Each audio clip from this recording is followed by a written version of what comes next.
kita mau diskusi-diskusi ringan nih Pak Fahrul mengenai perbedaannya investasi sama spekulasi.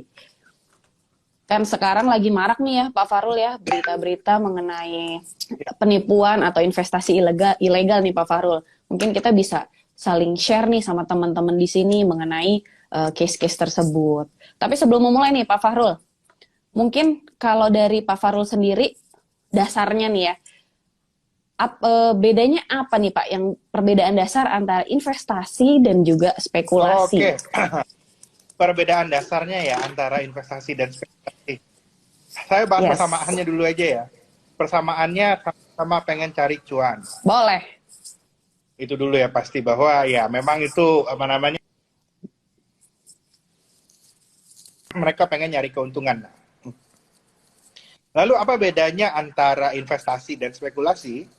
Sebenarnya spekulasi itu sebenarnya kalau saya lihat itu adalah sebuah bagian dari investasi sebenarnya ya. Tapi tidak semua spekulasi itu bagiannya dari investasi juga. Jadinya perbedaannya adalah gini, kalau dilakukan kegiatan investasi itu adalah seluruh kegiatan yang kita lakukan, yang dilakukan oleh seseorang untuk mempertahankan nilai kapital yang mereka miliki. Kita punya uang, saya punya tanah, saya punya emas, apapun, itu langkah yang kita lakukan untuk mempertahankan nilai kapital ini. Nah, kapan sebuah investasi itu bisa dikatakan tidak spekulatif? Tidak spekulatif itu baru bisa kita katakan kalau tingkat kepastiannya tinggi. Kayak misalnya obligasi negara. Obligasi negara itu kalau secara grade-nya itu paling tidak spekulatif karena kemungkinan dibayarnya paling tinggi. Saham apakah spekulatif? Ada juga saham-saham yang masih katanya ada prospek, tapi kayaknya masih jauh, belum kelihatan. Itu pun bisa kita bilang spekulasi. Di obligasi pun bisa ada spekulasi juga, Mbak Dian. Mungkin kita tahu bahwa ada beberapa obligasi yang low grade itu nggak begitu bagus katanya, tapi katanya ini ownernya komit mau bayar. Itu juga berusaha menceritakan spekulasi. Nah, bedanya itu saya cerita spekulasi ini bagian dari investasi. Yang mana spekulasi itu kita bertaruh akan sesuatu yang tidak pasti. Semakin tinggi ketidakpastiannya, maka semakin bisa kita lihat sebagai sebuah spekulasi. Nah, kalau saya sih lebih lihatnya, karena spekulasi ini nature dari investasi itu sendiri, saya rasa akan lebih menarik. Karena tuh kalau kita bahas, mana sih investasi yang benar, mana yang kagak. Kan itu tuh yang banyak pertanyaan dari masyarakat pada kondisi saat ini ya.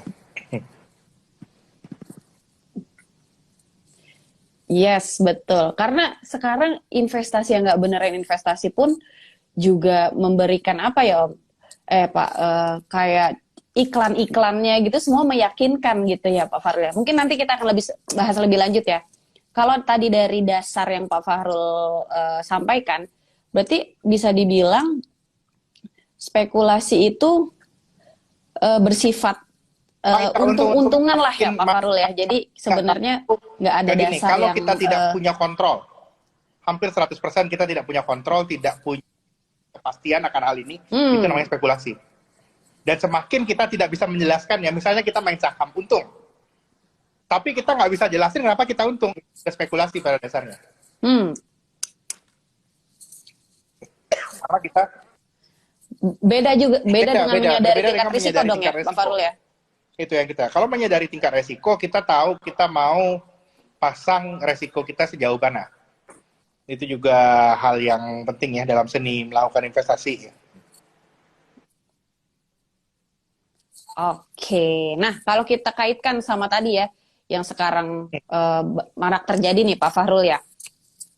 Sekarang kayak contoh banyak kasus, beberapa influencer juga ya yang memamerkan kekayaan karena katanya terus hasilnya dari investasi, terus banyak juga teman-teman investor yang juga merasa ketipu gitu ya Pak. Kalau menurut Pak Fahrul sendiri, itu merupakan sebuah kesalahan dalam mengelola investasinya atau memang terjebak pada investasi legal? Kalau saya sih Pak, lebih lihatnya itu kondisi sekarang ini ya, bahwa saat ini itu sedang ada kondisi di mana kita lagi booming industri investasi, tapi kita tidak punya suatu hal yang benar-benar bagus gitu.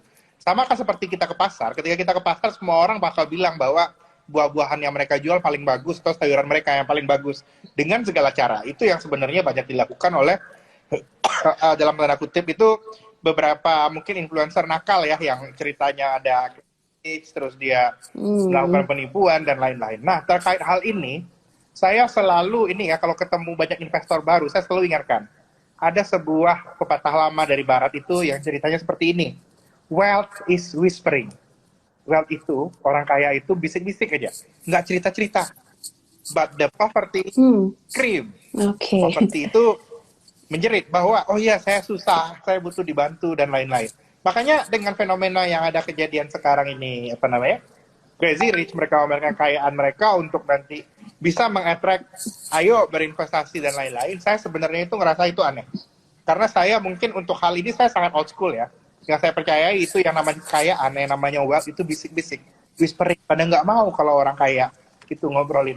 Dan satu hal lagi seperti ini, ada hukum besi dalam investasi itu rekan-rekan.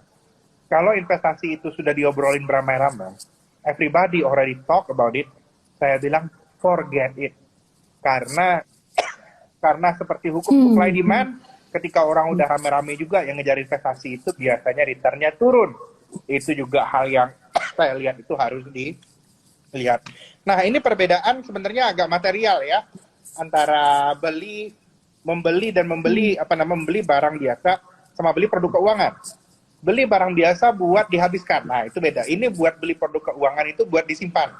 Kita jangan gampang tersilau oleh iklan-iklan yang luar biasa, hal-hal yang ceritanya kita sukses. Kita harus sangat skeptikal.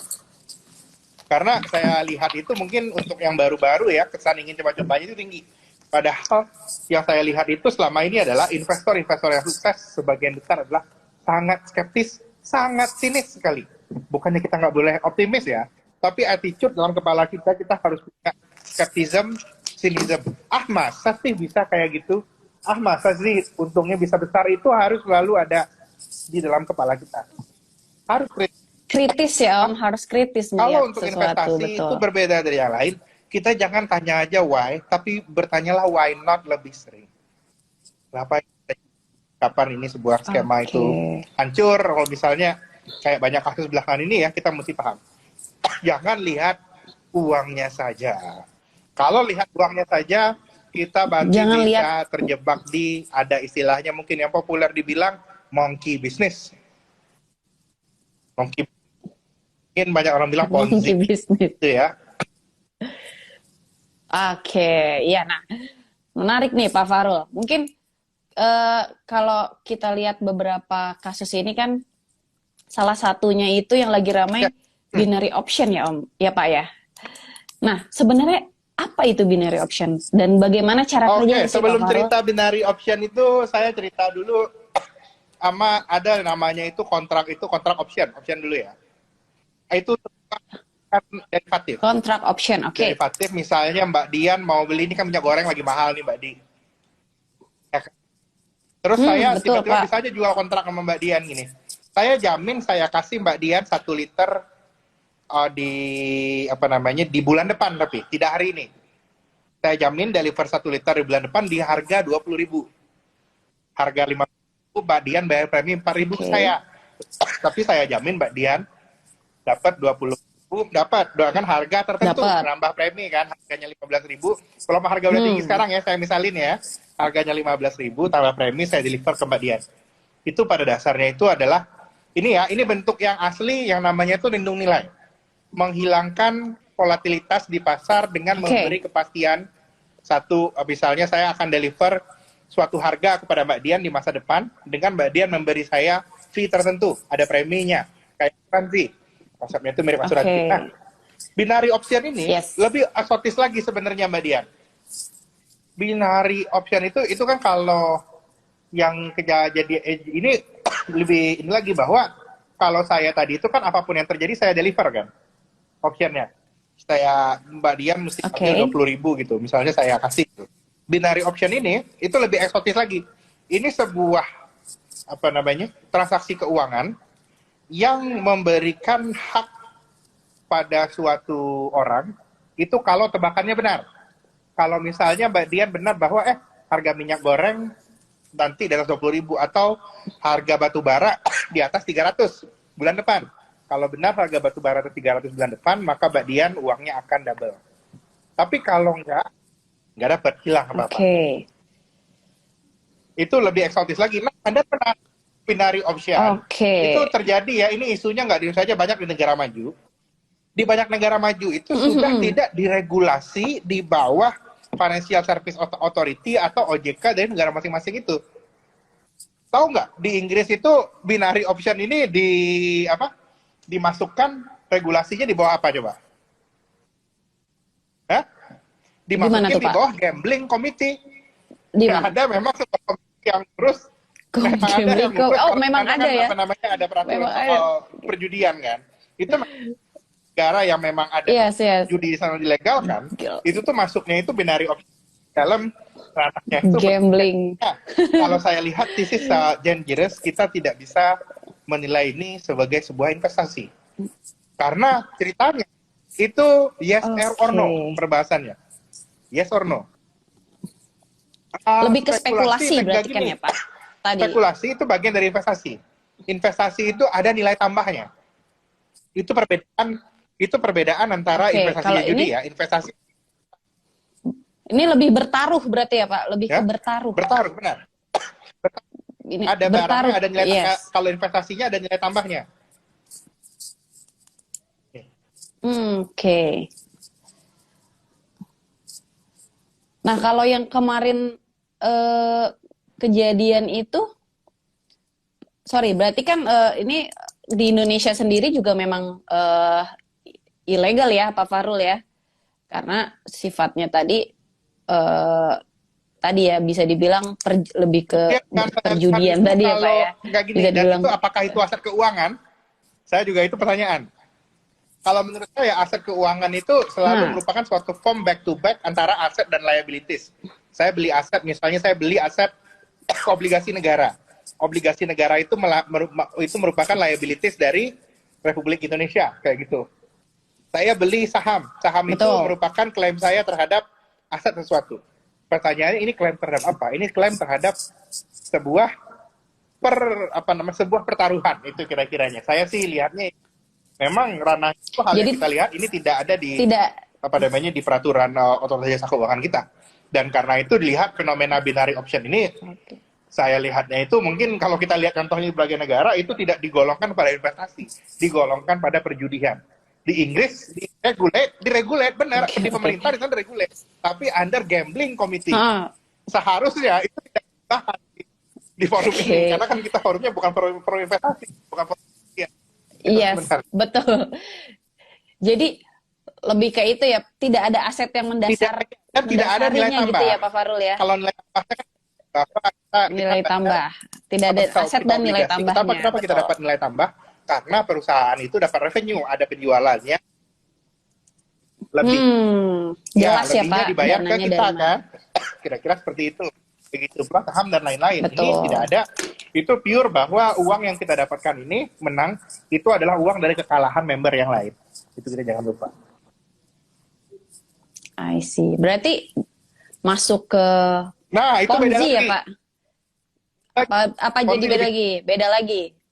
Nah, kalau Ponzi sendiri seperti apa tuh Pak Fahrul? Kalau Ponzi itu adalah sebuah skema, bayar bilang, saya nggak bilang ini ya.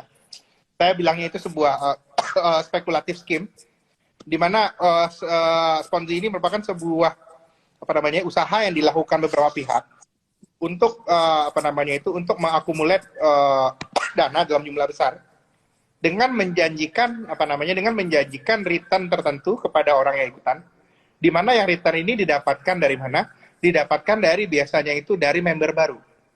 Jadi makin banyak member barunya itu makin selama itu berjalan, selama itu pula Ponzi ini bisa berjalan. Kira-kira kayak gitu Mbak Dian.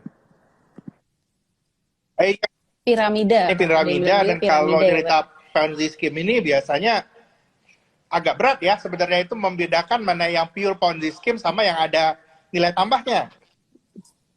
Beneran ya. ada. Ponzi scheme itu pokoknya kalau orang gabung itu benar-benar untuk mendapatkan sesuatu di depannya gitu. Bahwa nanti saya gabung, kamu gabung, kita semua dapat sekian persen kayak gitu. Uangnya berapa hari udah balik modal, biasanya jadinya gitu-gitu.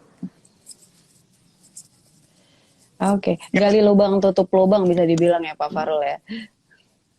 Iya, tapi memang kalau dilihat dari beberapa kerabat yang pernah pernah menjadi korban ya Pak Fahrul ya, pada si Ponzi ini rata-rata memang mereka sempat ngerasain nih yang namanya oh benar kok Nah, dananya dapat yang karena dijanjikan dapat nih. ini pertanyaan Nah, dalam tapi nanti investasi, lama-lama nih. kemudian ya, permasalahannya itu adalah Ya, ini yang mesti dijawab itu tidak bahwa saya pernah untung.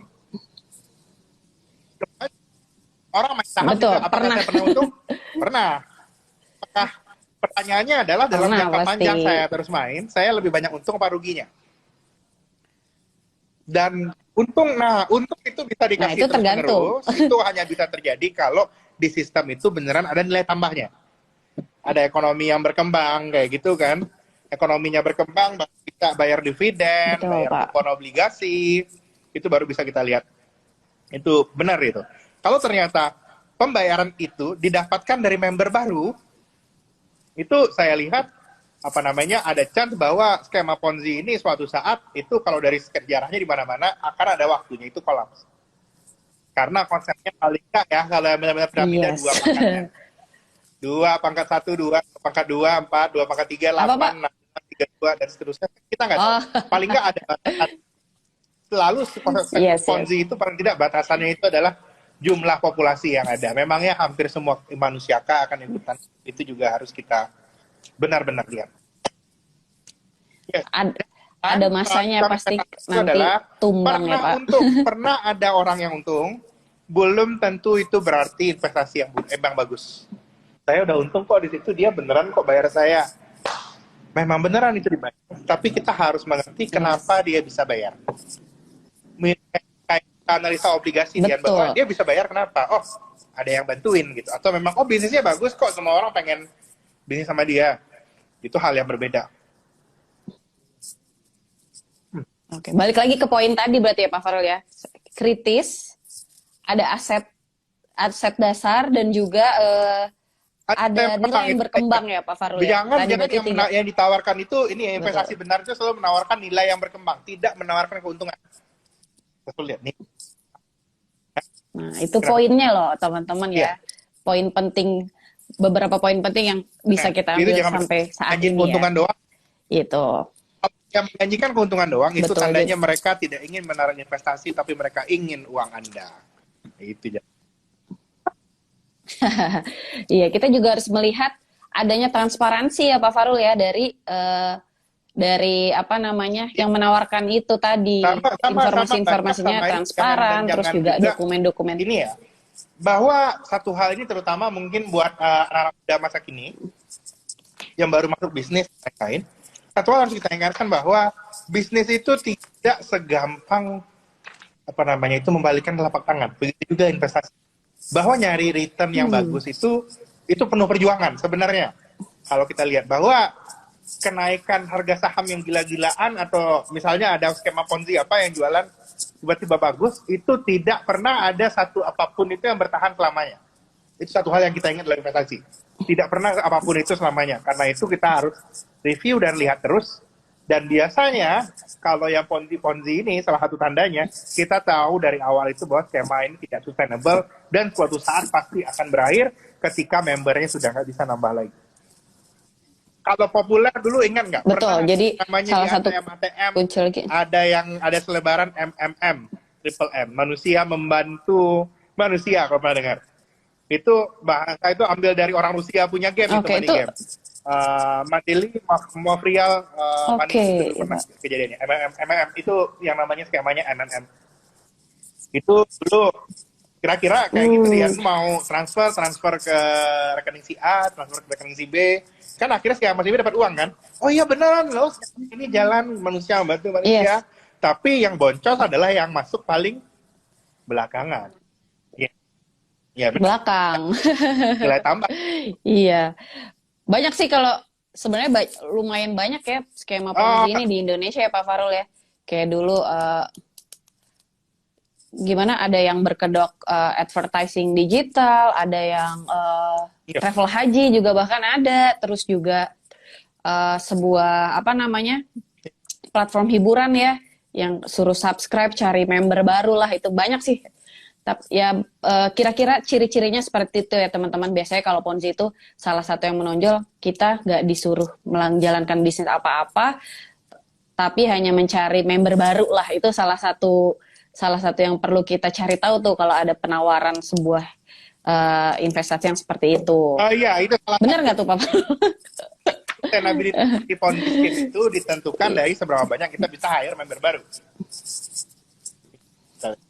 Yes, oke. Jadi Pak Fahrul, kalau kita bisa simpulkan mengenai beberapa contoh tadi ya, contoh investasi-investasi yang ilegal tadi, menurut Pak Fahrul apa aja tuh tadi Pak? Tadi kan pertama kita sudah dapat nggak ada aset dasarnya, tidak ada tambahan nilai, pertambahan nilainya. Terus return yang diberikan, pokoknya kita mesti tahu juga, ini jualan apa, yang beli itu siapa, uangnya datang dari mana, itu harus kita teliti. Apakah? Yes, betul. Sumber dananya dari sebuah, ya sumber dananya kan berarti Pak, kan ya Pak ya, sumber bisnis atau dananya tadi ya. Kita kalau tanda-tanda keras itu penipuan, gitu. Kita akan dibayarkan dari uang member baru masuk. Itu tanda-tanda keras itu. Nomor 1. Yes. Oke. Terus juga penting juga dong ya Pak Fahrul ya buat tahu izin legalitasnya di Indonesia nih. Soalnya teman-teman juga bisa. Ini produk keuangan bukan? Iya. Cryptocurrency bukan produk keuangan, tidak diregulasi oleh OJK. Itu contohnya. Kita masih paham juga ini produk apa. Itu di bawah Bapak dari produk OJK. Kita mesti paham dulu. Jadinya profil resikonya beda. Tapi kalau di Bapepti ada ya Pak Fahrul? Di Bapepti ada, iya. Ada. Tapi crypto aset, cryptocurrency beda ya. Ya, nah kalau nah kalau binary option tidak, sendiri kan juga di Bapepti nggak ada ya Pak Fahrul ya. Jadi memang benar-benar tidak dilindungi. Kalau mau bikin binary option Inggris mungkin aja di warga negara Inggris di sana ada. Tapi bukan produk investasi. Ada tuh di gambling tadi ya. Bukan produk investasi. Ini itu perjudian pada dasarnya. Itu yang kita jangan lupa. Oke, yes. Teman-teman kalau ada cerita boleh loh, atau ada pertanyaan-pertanyaan boleh langsung di komen aja, nanti biar kita bahas sama-sama nih sama Pak Fahrul di sini. Lalu juga tidak ada penjelasan tadi ya Pak, berarti tidak ada penjelasan strategi investasi ya, bisa dibilang ya tadi ya, asal dananya dari mana tadi ya. Terus juga tidak ada transparansi dokumen seputar investasi investor maupun mengenai instrumen investasinya itu sendiri.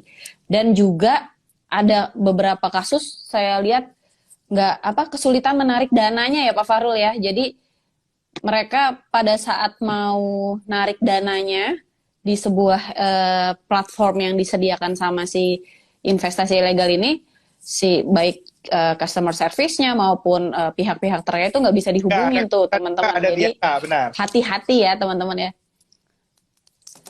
Hati-hati. Jadi benar-benar itu penting banget buat kita tahu legalitas dan juga izin dari sebuah investasi yang ditawarkan. Nah kalau sarannya sendiri dari Pak Fahrul apa nih Pak Fahrul, biar teman-teman juga nggak terjerumus nih sama investasi ilegal? Itu jangan pernah ikut-ikutan. Selalu diawali dari baca. Jadi kita tahu ya, ini apa gitu. Kita paling jelas itu kalau mau itu kita mesti tahu ini sumber nanti kalau investasi kita dibayarkan, sumber untuk mengembalikan uang kita dari mana. Itu mesti pada klik. Kalau dia cerita, nanti bagus kok, nanti bisa nambah, misalnya 8% sebulan, 10% sebulan, dan lain-lain, kita wajib curiga kalau kondisinya kayak gitu. Karena, itu yang saya percaya ya, kritis ya. Investasi yang bagus biasanya low profile, Bapak Ibu sekalian. Nggak begitu rame. Seperti yang saya ceritain tadi, wealth itu whispering. Poverty scream. Sementara poverty... Yes. Oke, jadi teman-teman jangan malas cari tahu, jangan malas baca. Sekarang ada banyak banget sumber buat kita belajar banyak hal tuh ada dari mana aja. Terus apa lagi Pak Fahrul kira-kira? Sama ini ya Pak Fahrul, kalau yang sekarang lagi marak di di campaign, ada 2R 2L. return and risk, dan juga legal Ya. and logis. Jadi teman-teman juga perlu ingat ya, namanya setiap imbal hasil atau return yang tinggi itu pasti memiliki risiko yang tinggi. Dan juga jangan tergiur dengan produk investasi yang returnnya tinggi tanpa Kalau kita tahu kita atau ya yang paham sama ngejadiin risikonya. high risk, low risk, high return, kita wajib skeptis. Wajib skeptis. Yes, tuh. Itu bukannya nggak Kritis ada ya, kalau ada sesekali ada, cuman sesekali banget itu. Ada business opportunity. Nggak Untung-untungan dong berarti ya. Yang low risk, high return itu ada contohnya. Contohnya misalnya Apa tuh, Pak? itu ya, misalnya Dian pergi ke suatu kota baru, misalnya pindah ke Filipina, pindah ke Thailand, dan di tempat itu tidak ada restoran Padang. Tidak ada restoran Padang, dan lu bisa masak Padang, lu buka restoran Padang, itu low risk high return. Karena gue yakin pasti laku. Iya kan? Karena kita punya skill kan. Oke, iya. Berarti itu kan punya peluang Ya? peluang bisnis yang oke dong berarti, Pak. Itu lebih mendapat peluang bisnis yang dan oke. itu hanya akan terjadi low risk high return sebelum rame, ya kan? Kalau misalnya jalannya di Bangkok itu udah rame betul. juga, apa namanya, rumah makan Padang, apakah itu low risk high return lagi? Enggak. Mungkin kita udah turun gara-gara saingannya jadi udah saingan. Banyak. Harganya jadi kompetitif ya, Pak, ini malah. kondisinya itu apa? Ini kalau ada orang bilang low risk high return, orang itu mesti bisa ngejelasin bahwa kenapa bisa ini. Pasti kondisi spesifik.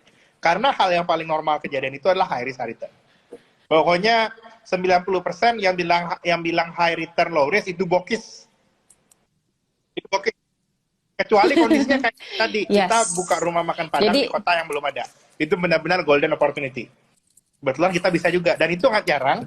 Dan itu biasanya itu juga gara-gara misalnya Diannya bisa masak kan. Kalau lu nggak bisa masak kan nggak bisa juga. Ada hal spesifik juga yang lu miliki kenapa bisa. Ya, betul. Ya. Punya skill. Kalau kita ya, biasa-biasa aja mau investasi, kita nggak ada punya sesuatu yang spesial. Ya high risk high return, low risk low return. Itu yang harus kita. Ya itu udah prinsip dasar ya, Pak ya. Gitu. Jadi memang harus disadari tuh ya teman-teman ya terkait prinsip tersebut gitu. Jadi return risk, legal dan logis. Jadi kalau logis itu penting banget. Kamu mesti tahu. Apakah dia punya mesin pencetak uang? Nggak tahu. Denger. Mesti cari tahu alasannya. Iya. Betul. Jadi jangan kita terima mentah-mentah apa ya namanya silau dengan cerita-cerita indahnya aja teman-teman. Tapi juga kita harus yang saya lihat di market dari dulu tuh sukses tajir-tajir dimulai dari orang yang skeptis. Selalulah tersenyum kepada orang yang cerita prospek investasi, selalu tersenyum, selalu terlihat optimis, tapi dalam hati, dalam kepala kita harus tetap skeptis.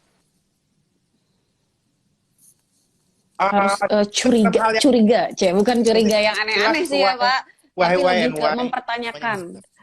Betul. Ih, benar banget, setuju banget Pak Fahrul. Nah, mungkin setelah itu, setelah kita bisa mengetahui nih investasi ini, oke, terus juga benar legal, logis. Nah, langkah selanjutnya juga kita perlu baru ya Pak ya, mendalami lebih lanjut nih gimana biar investasi kita ini bisa optimal gitu kan. Gitu, jadi nggak cuma ikut-ikutan juga sama temen nih ini legal kok, ini benar kok, tapi kita masuk ke situ, kita menggeluti investasi tersebut karena ikut-ikutan doang, itu juga jangan teman-teman. Nah, salah satunya nih, contohnya nih, mumpung ada Pak Fahrul nih ya, kita belajar juga nih tentang view makroekonomi nih di sekarang nih seperti apa nih buat kita dasar mengambil keputusan investasi di kuartal 2 tahun ini. Nah, gimana nih Pak Fahrul nih? Ujung-ujungnya kita tanya-tanya makroekonomi lagi nih sama Pak Fahrul nih. Saat ini seperti apa sih Pak? Kan seperti yang kita ketahui ya, sekarang juga lagi ada keadaan perang, terus juga kemarin The Fed juga naikin rate-nya ya Pak ya. Terus kemarin juga suku bunga kita mempertahankan tetap ya Pak ya di 3,5%. Terus juga kondisi neraca kita juga bagus. Nah, itu gimana tuh Pak? Kondisi-kondisi seperti itu untuk apa namanya? Untuk pengetahuan kita nih ngambil ngambil apa namanya? Insight kita buat berinvestasi di obligasi. Oh, kalau di kondisi sekarang ya dengan adanya potensi kenaikan Fed Fund Rate, mungkin kalau mau obligasi beli yang tenor pendek dulu ya. Pendek tuh berarti kisaran 3 berapa sih tahun. Pak Fahrul? Di bawah Mungkin 3 buat tahun. teman-teman. Dan saya sarankan kalau lebih Berarti ori SR ori boleh. SR cocok ya? Cuman di selain itu saya sarankan kalau mau beli itu beli obligasi corporate lebih bagus kayaknya tuh. Tanya sama Mbak Dia. Karena Nah, setahun betul Pak Fahrul. Kan juga sekarang udah mulai maju ini kan udah Pak mulai real bagus dan sektornya. yield-nya lebih tinggi kan. Harus. Nah, itu bisa banget tuh teman-teman beli di Trimegah. Kita kan sekarang juga Iya. jualan obligasi korporasi ya, mulai dari 5 juta. Jadi jualan saya. Terus kalau kalau sebenarnya efeknya nih Pak dari imbas ke perang ataupun Fed kemarin dan juga suku bunga tuh di pasar obligasi itu seperti Iya, apa yang sih Pak pastinya Fahrul? saat ini pasar obligasi itu sedang dalam proses peralihan dari ekspektasi dari bunganya yang rendah ke bunga yang agak tinggi. Jadi memang yang lagi kejadian dari awal tahun itu selalu komunikasikan di tahun ini. Kalau mau nyari return obligasi, kita tidak bisa lihat kenaikan harga tahun ini. Kita harus lihat kupon, kira-kira kayak gitu. Oke, dan masih tetap lebih menarik kupon obligasi ya teman-teman ya kalau dibandingkan sama instrumen serupa nih deposito. Gitu. Oke nih teman-teman ada yang mau nanya nggak nih? Mumpung ada Pak Fahrul nih tadi pada seru nyimak cerita-ceritanya Pak Fahrul nih katanya banyak insight-nya kayak Pak Hotman Paris katanya. Cerita-ceritanya Pak Fahrul nih. Ini mungkin ada pertanyaan sebentar saya lihat di kolom Q&A-nya. Menabung investasi, bedanya konsep rajin menabung di bank dengan konsep rajin menabung di investasi, Pak Fahrul. Tentunya dari pertumbuhannya ya Pak Fahrul ya. Sebenarnya dari pertumbuhan beda ya. Kalau kamu menabung nilai itu lebih untuk perseverance, bahwa ini dana darurat yang suatu saat bisa kamu gunakan. Sedangkan kamu nabung buat investasi, itu adalah untuk pandangan hidup kamu yang akan datang. Misalnya 3 tahun lagi, 2 tahun lagi, atau tahun depan mau merit misalnya. Itu kita harus cari yield yang lebih bagus. Gitu. Sedangkan kalau yang untuk nabungan, saya sarankan mindset-nya itu lebih untuk posisi berjaga-jaga, kira-kira kayak gitu. Ya. Darurat ya, dana darurat ya Pak Fahrul. Jadi dua-duanya perlu kita lakukan sebenarnya ya Pak Fahrul ya. Proporsinya satu buat itu yang pos sewajarnya. Betul, sesuai kebutuhan. Gitu. Terus ada pertanyaan nih dari Pak Abdullah Pramudia Pak, dengan Pak Abdullah Emir, sorry. Kalau tips dari Pak Fahrul nih berinvestasi di tengah ketidakpastian situasi global seperti ini, gimana Kalau Pak saran Fahrul? saya sih dipengaruh ketidakpastian pada global ini, kita mesti lihat dulu ini krisisnya ini ya. Krisisnya itu deflasioner apa inflasioner? Kalau krisis yang terjadi awal COVID itu deflasioner. Yang juara itu obligasi. Deflasioner. Artinya apa tuh Pak Fahrul? Itu berakhir dengan harga turun. Ingat dong, awal COVID semuanya turun, harga properti turun, harga barang turun, gara-gara nggak ada yang mau beli. Kalau kondisinya itu deflasioner, berilah aset-aset kelas yang itu bisa meng-hedge kita lawan deflasi. Apa itu? Stay on cash atau beli bonds, itu benar. Sekarang kondisinya sudah inflasioner. Kalau kondisinya sudah inflasioner, aset kelas apa yang menang? Aset kelas yang menang kalau kondisinya inflasioner itu saat ini lagi naik itu, saya sarankan itu mungkin agak banyaknya di saham sama commodities related sektor, kira-kira kayak gitu. Itu yang juara di saat siklus inflasi naik. Adapun kalau punya proporsi uangnya yang untuk berjaga-jaga, saya lihatnya masukkan ya, gara-gara sekarang itu kalau untuk mau masuk yang obligasi bisa, tapi saran saya belum dulu masuk ke government bond, tapi masuk ke corporate bond terlebih dahulu. Tahun ini kita nyari yield. Itu kira-kira temanya. Yes, jadi untuk bonds corporate bonds tahun ini punya Nilai punya tambah nilai bagus. yang udah mulai betul punya nilai tambah karena tadi ya secara sektor real kita juga udah mulai bangkit nih teman-teman. Tapi tetap harus cari corporate bonds yang masuk investment grade ya. Jadi jangan juga cari yang yang nggak sesuai sama investment grade lah gitu. Iya, benar. Benar nggak Pak Farul? Gitu. Oke, kalau gitu. Satu lagi Pak, ada yang nanya Pak. Kapan masuk government bond Tengah Pak? tahun ini Kira-kira kayaknya Pak ya. Fahrul? Tengah tahun ini lah mungkin dapatnya. Pertengahan tahun ya. Sambil kita lihat kondisi, sambil... Jadi tapi kalau mau masuk sekarang boleh, tapi yang pendek-pendek aja. Kalau mau yang tenornya agak panjang itu sabar dulu, tunggu dulu. Ada waktunya. Nanti kita kabarin. Yes. Dan juga kalau untuk tahun ini mungkin untuk bonds yang non tradable floating with floor gitu menarik juga kan ya Pak Farul ya, yang floating ya. ST itu sangat menarik sekali. Karena nanti ketika bunga naik, dia ikutan naik juga. Betul, itu kira-kira nanti ada sekitar bulan Mei deh teman-teman ya. Pokoknya pantengin terus Instagramnya Trimegah.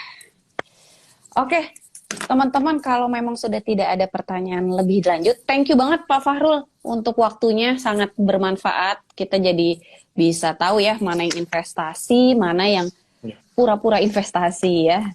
Dan itu buat teman-teman sangat penting buat cari tahu lebih dalam lagi mengenai ini ya, mengenai instrumen investasi. Jadi sekarang itu memang jenis-jenis investasi banyak banget dan juga dalam dalam